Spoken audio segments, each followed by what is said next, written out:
بسم الله الرحمن الرحيم قل هل يستوي الذين يعلمون والذين لا يعلمون صدق الله العظيم সমস্ত প্রশংসা ওই আল্লাহ পাক মহান রব্বুল আলামিনের দরবারে যে আল্লাহ পাক মহান রব্বুল আলামিন আপনাকে আমাকে বড় দয়া করে মায়া করে পৃথিবীর শ্রেষ্ঠ শিক্ষা দ্বীনি ইলম শিক্ষা করার সুযোগ করে দিলেন।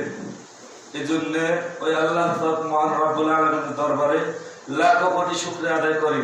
সবাই বলি আলহামদুলিল্লাহ। বিশ্ব নবীর প্রতি দরুদ পড়ি সবাই সাল্লাল্লাহু আলাইহি ওয়াসাল্লাম।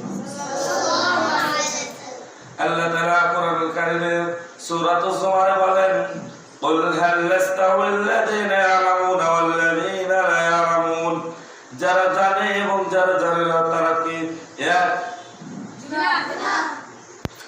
আপনার কাছে এক জ্ঞান আছে। আল্লাহ তাআলা বলেন তোমাদের কাছে আমি ইলম দিয়েছি আর যাদের ইলম নাই তাদেরকে আমি সম্পদ দিয়েছি, ধন দিয়েছি।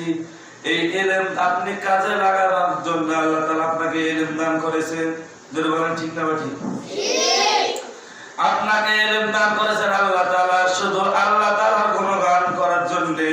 আপনাকে ইলম দান করেছে আল্লাহ তাআলা, আপনাকে মেধা দিয়েছে একমাত্র আল্লাহ তাআলার গোলামি করার জন্য। আপনি আল্লাহ তাআলার গোলামি না করে যদি বলেন আমি বড় হাফেজ হয়েছি, বড় আলেম হয়েছি, আমাকে লোকজন সম্মানিত করবে, আমাকে লোক সম্মান করবে, এগুলো আমার সংক্ষিপ্ত বক্তব্য শেষ করছি। ওয়া আখিরু দাওয়ানা আলহামদুলিল্লাহি রাব্বিল আলামিন।